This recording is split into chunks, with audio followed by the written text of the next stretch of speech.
Hi, my name's Simon. I'm a counsellor based in Oxford, and this video is on grounding techniques.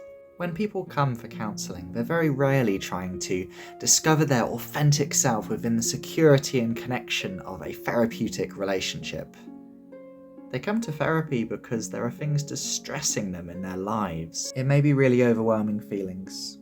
Maybe we're in the midst of our grief and the pangs of it and the emotional distress. It feels like we're just cry forever. Maybe we're angry. It doesn't feel safe to express our anger, but if we really let it out, then gosh, it would be a whirlwind. We might be having panic attacks, viscerally feeling like we're having a heart attack. We might be experiencing other panic disorders. Maybe we're pulled back into our trauma, viscerally reliving it. Can be disturbing. Maybe we're experiencing intrusive thoughts that sort of disturb us, or cravings for a substance, suicidal ideation. Maybe we're wanting to self-harm. Might be the opposite of being overstimulated. Maybe we are numb, dissociative, we're out of contact with ourselves, and that's quite disturbing. In all of these symptoms, our distress is overwhelming. We have lost control and we are looking for a way of just getting back into the present moment. This is where grounding techniques come in. They're there to anchor us back into that present moment experience, to give us a sense of control. They don't necessarily fix the reason that we've come to therapy. They're not a replacement for talking through the things that are really disturbing us, but they can give us a little bit of agency. And that can make the distress a little bit more intense and give us space to be able to work on those things underneath. You might have heard of Dan Siegel's window of tolerance. This graph represents our arousal levels. We're really trying to stay within the window of tolerance. We're not trying to be overstimulated, which would be those intense feelings or panic attacks, nor are we trying to be understimulated, which would be when we're more dissociative, numb, or absent. In this window, we're less within the stress responses of fight, flight, freeze or fawn, and more emotionally regulated, more able to make decisions, more able to process the things that are quite overwhelming and encouraging us to go to therapy in the first place. Being outside our window of tolerance is a normal human response, and we're not wrong for experiencing it, but being grounded gives us a sense of control and an ability to do that deeper therapeutic work. Almost anything can be used as a grounding technique, and part of finding things that we can do when we're dysregulated is about finding techniques that are unique and appropriate for us, our presenting issue, and just generally for our interests. I'm going to break grounding techniques down into 4 distinct categories, and then maybe just give some examples and go over what they are. The first one is distraction, so distracting ourselves from whatever it is that's taking us out of the present moment. The second one is enhancement, so embracing the feeling, the sensation, whatever it is that's going on within us, embracing it. The third one is meditative strategies, things like mindfulness or deep breathing, being really present with the body and the whole awareness of what's going on. And the fourth category is safety, so less a grounding technique and more about getting away from danger. So I'll go over some specific distraction techniques in a second, but as mentioned earlier, their aim is really to get us right back within our window of tolerance, to halt any cravings or overthinking and ruminating, and to dampen down strong emotions or body sensations so we regain that sense of control. It's the classic pick up a child when they've fallen over in the playground and give them a hug or distract them. Look, a bumblebee. And in the short term, this helps to lower distress and for us to process things outside our window of tolerance. But if we just use this as a strategy in the long term, it risks us suppressing the things that are actually making us upset and it coming out in more harmful ways. So although there are many examples of distraction techniques, here's a couple for you. Coordination from holding this glass and manoeuvring it into the mouth, the sensation of swallowing, and the coldness of water can all be a grounding distraction technique. Similarly, when you touch a window pane, it's often colder, and the physical cold sensation up against your fingers can really bring you back into the present moment and away from your distress. Plus, the view's quite nice. Finally, on physical sensation shocking us back, ice cubes up against the skin or in the mouth, or going for a cold shower can be really grounding.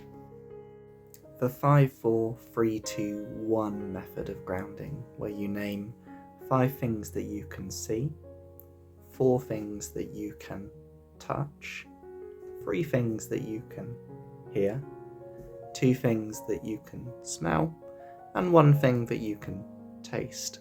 Media can be a distraction technique. For me, I quite often game when I'm feeling dissociative, and maybe a film, a game, or just content on your phone can also help you to escape. Logical exercises, puzzles, or maths, like counting backwards in sevens from a random number like 302, can help to re-engage the cognitive brain and take us out of distress. Stimming is a way of distracting ourselves, grounding, regulating ourselves, which makes sense from our sensory profile, anchoring ourselves in the present moment, and focusing on just one thing when the world around is noisy or busy. There are loads of ways to stim. Do check out my reel on this same topic, and it will be quite individual. And then finally, many folks find just taking a walk and getting outside in a new environment can help.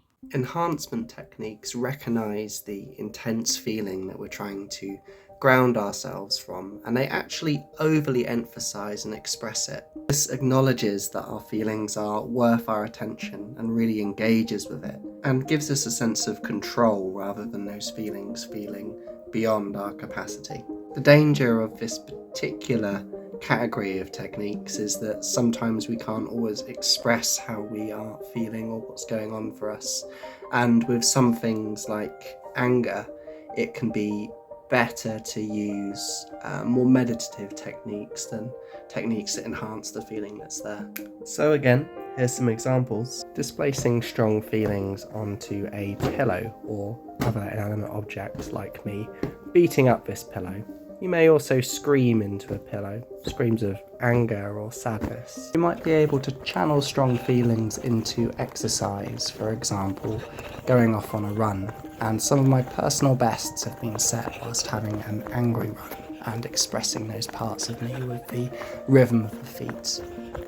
If we're dysregulated from rumination, from stress or strong feelings, then breaking it down and using a mood journal or a thought journal or some kind of diary can take what's swirling around into our head, put it onto paper and make it a little bit more manageable.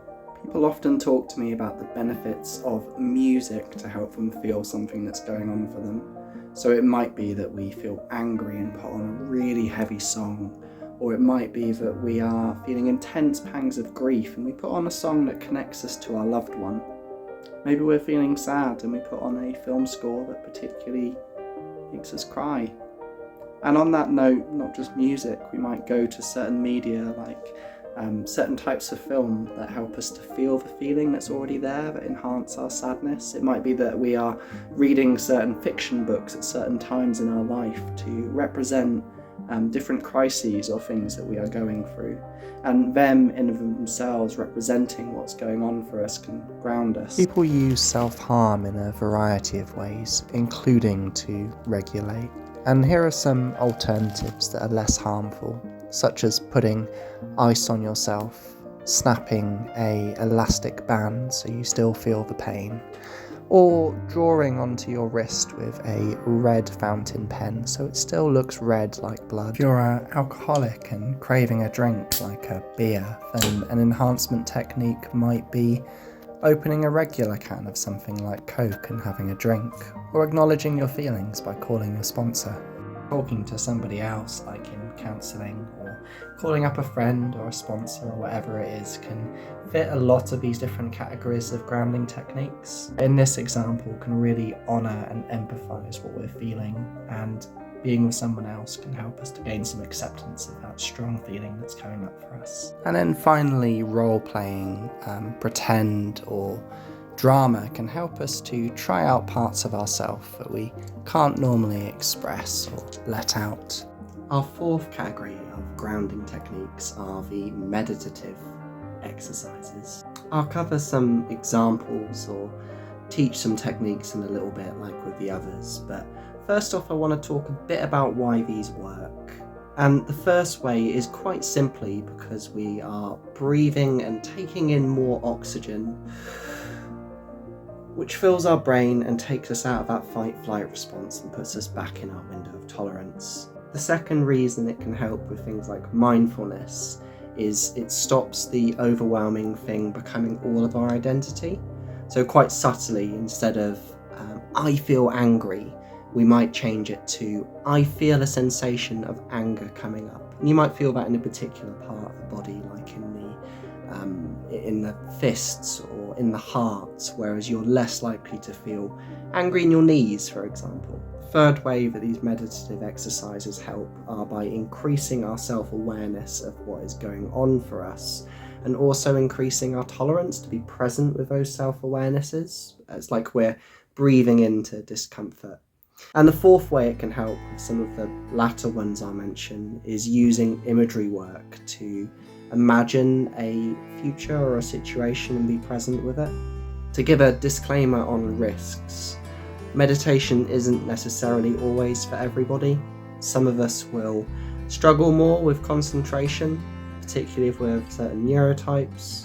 And if we have a lot of trauma in our life, then doing meditative exercises might be quite overwhelming. So it might be that you prefer to do something that's a little bit focusing but isn't overt meditation. Maybe you meditate with your eyes open, or again you do something like going for a run, so you're active and your mind is still thinking, but it's different to actually just sitting and have our eyes closed and meditating. So let's cover some types of meditative grounding techniques, and the first one I'm going to talk about is just observing. If a client expresses fear of awkward silences, I quite often light a candle in session for us to look at. Observing something like this flame, or nature can be another good thing to look at, is meditative, but not quite as intense as meditation.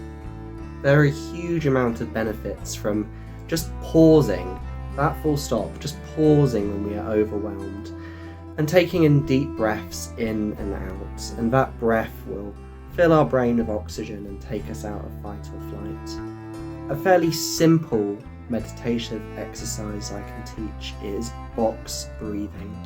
I'll put a GIF up on the side, but really easy to remember. You breathe in and then count to 4, and then you hold that for the count of 4. Then you breathe out and count to 4. Then you hold that for the count of 4. Then repeat, breathe in again for the count of 4, hold for 4, out for 4, in for 4, hold for 4, out for 4, hold for 4. And not only is this meditative, not only are you deliberately taking in more oxygen, but you're also counting in your head, and that's like the counting backwards in 7's a distraction technique. That's also going to take your mind away from what's overwhelming you. My next point is mindfulness, which is paying deliberate awareness to our present moment experience. What's going on with the breath, the body, the thoughts, our sensations, is being really aware of what's happening for us in this moment. And although mindfulness is probably best expressed and strongest in meditation, it can also be used in pretty much any activity, such as walking, brushing our teeth, eating, drinking. It's being deliberately aware of what's happening in the present moment. If you'd like to have a go at mindfulness, do check out Nikki Mason's video on my channel doing a mindfulness for sleep exercise. It not only teaches mindfulness of breath and of body, it's also really good for getting comfortable with discomfort. Mindfulness benefits most from long-term practice, which really deeply enables us to be able to be aware of what's going on in our body and give us a little bit more agency over what's happening for us. We become more tolerant to discomfort, more present in the moment in front of us, and more aware of ourselves. If you're trying to ground yourself, then a 3-minute mindfulness exercise can really help. Spend the first minute just observing the breath, the second minute observing your body, and in the third observing any thoughts and feelings that are going around to create a sense of calm and present moment awareness. Some clients have a real preference for imagery work, and there are some therapists like Wendy Castellino on the Talk Room that are really good at helping people to use imagery to get to a place of peace. One example might be a safe space meditation. So when we're overwhelmed, picturing somewhere that feels safe for us, a place that we can relax, and allowing our body to drift to that place of safety. Another thing using imagery would be picturing how we want to feel, the situation we wish that we were in, and then imagining ourselves moving towards that place. And that can really start to ground us and help us get towards it in imagining us being there. The final thing I'm going to talk about under these meditative strategies is to talk about narration.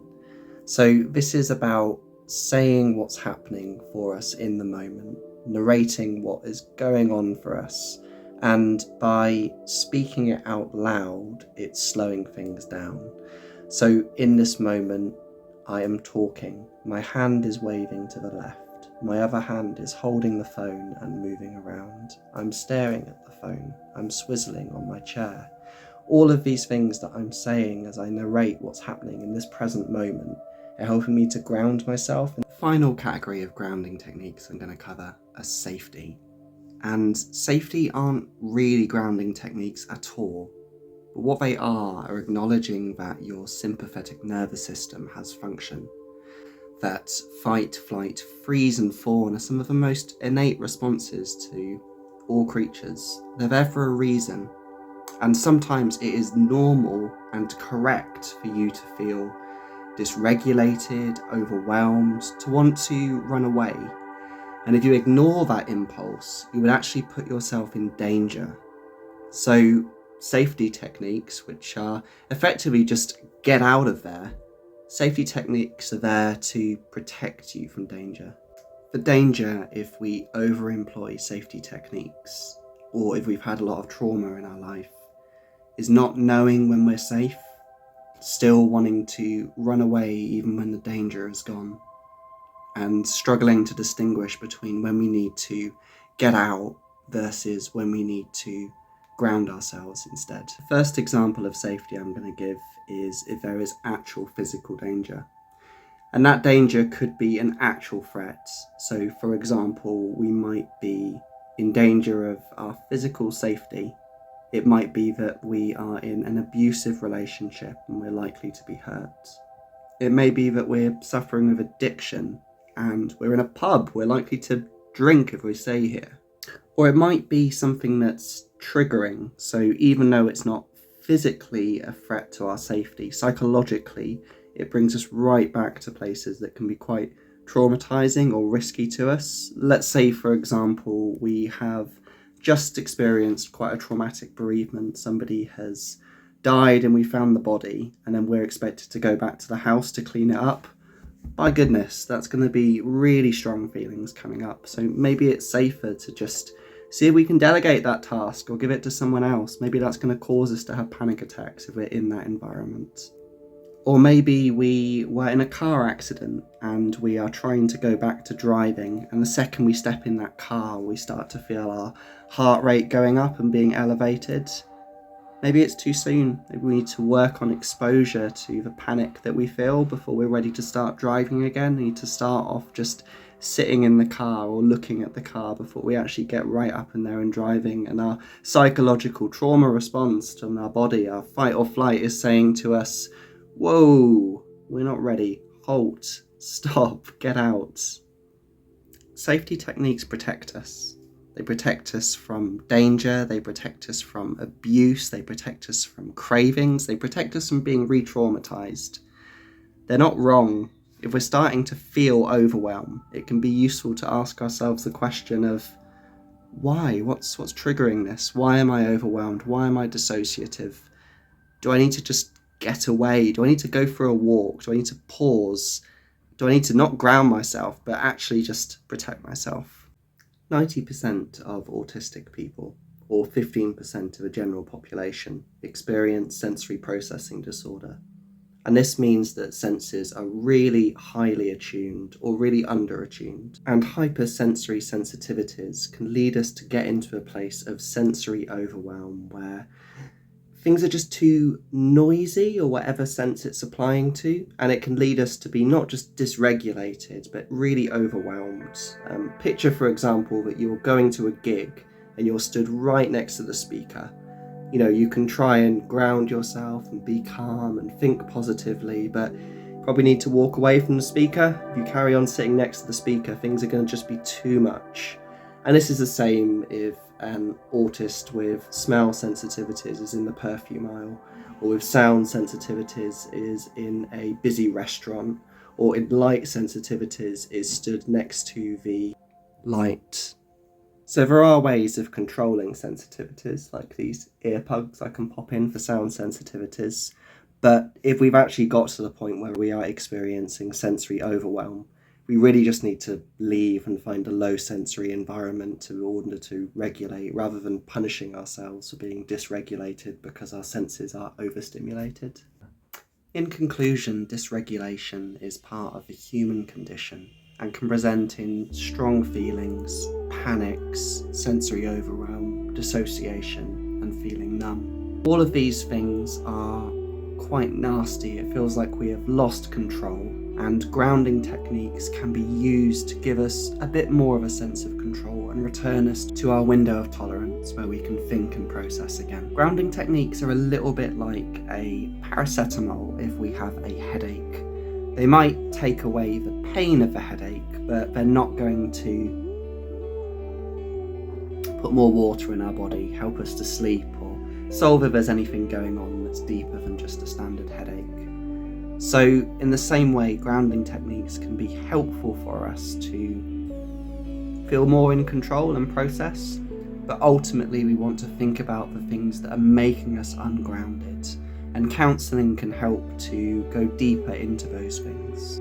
If you are interested in counselling, then do check out my website at www.simonslistening.co.uk. I would love to journey with you on the things that are becoming over or underwhelming for you, to help you stay in that window of tolerance and process what's really going on. Feel free to check out the rest of my channel as well. There are various different videos on things like knowing ourselves using a hot cross bun, or if crafts or video games can be good for our mental health. I am hoping to go on to Hope Therapy and Counselling's channel soon to do a talk on video game addiction, and I would also like to make some videos on reflections after 1,000 hours of counselling, and on dyslexia. There are loads of ways of grounding ourselves, so if you have any reflections, any suggestions, any thoughts, then please do post something in the comments, or if any of these that I have suggested have been helpful, then I would love to hear about it.